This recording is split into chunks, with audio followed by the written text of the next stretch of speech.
Hi, my name is Kevin Deverell. I'm the product manager for Essential Insight.mesh, and today we're going to talk to Brandon Rank, who's led the development team on the ISA100 version of the Essential Insight.mesh product.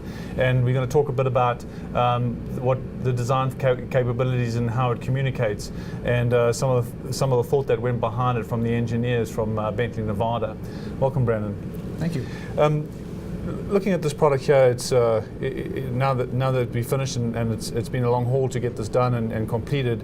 From a design capability, what kind of design thought and process went into this product to make it what it is today? From the outset, this was an extremely challenging program. It offered a lot of new technical challenges that we hadn't been able to address previously. We were tasked with creating a wireless system that was battery operated, that was intrinsically safe, that would meet all of our existing quality standards, and at a reasonable price point. So that made it an extremely challenging program. Okay, and from an industrial side of things, we're looking at this. We deal with obviously industry, all different types of industries, and some are dirty and some are fairly clean. What are the things that have been considered on this product to be put into those industrial applications? So, to address the hazardous area requirements, this is an intrinsically safe design. So that means it's allowed in Zone 0, 1, or 2 applications. In addition to that, because it's intrinsically safe, you can actually hot swap the battery at any time without any lockout or tagout requirements. So it really allows the end user the flexibility to go in and change out a battery if need be, and not have to go through a lot of paperwork in order to just change a battery.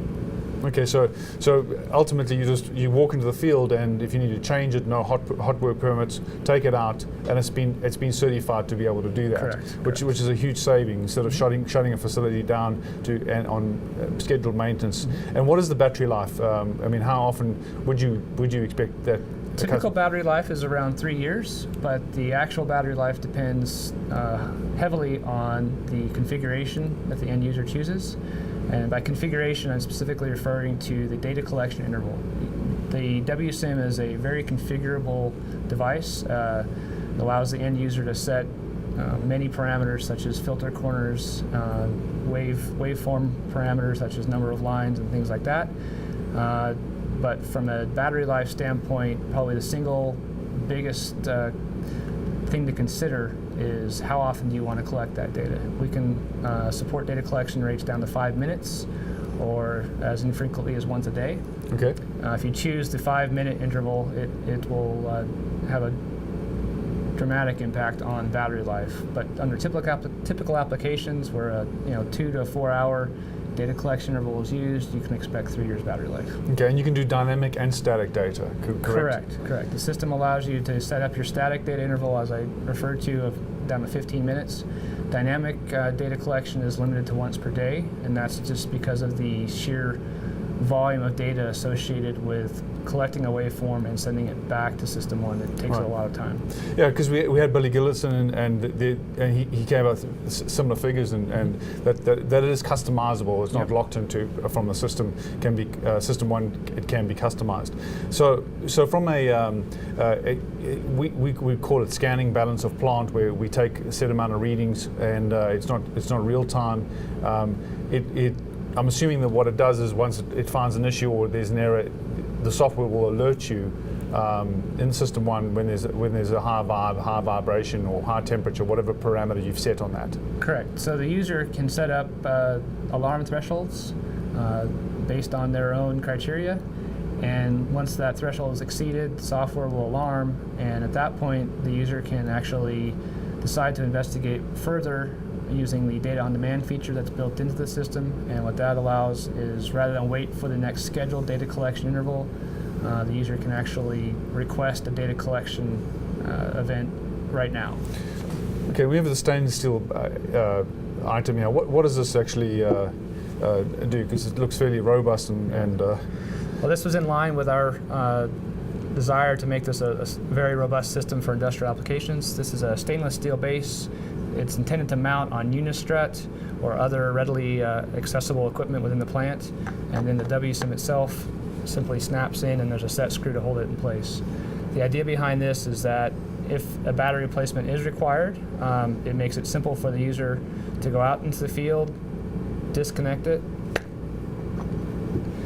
remove the 6 screws here, pop on a new battery, and put it back in place. And that allows you to leave the transducer cables, which are attached to each of these 4 ports, to stay in place the entire time and minimize the amount of time spent replacing a battery.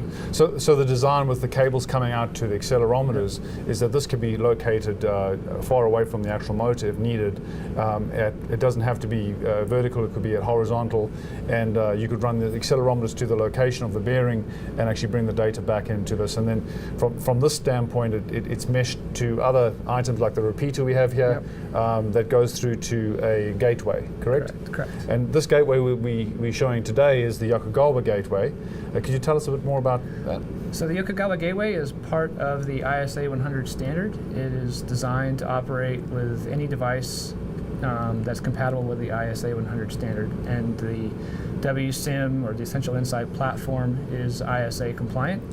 So that allows us to drop a WSIM and System 1 onto an existing ISA installation, or participate in a greenfield application where there's a new network going in. Okay. You've covered a great amount of information today that I think users would be really happy to hear, and how much time has gone into actually designing this robust product and making that it's really unique product, compact design.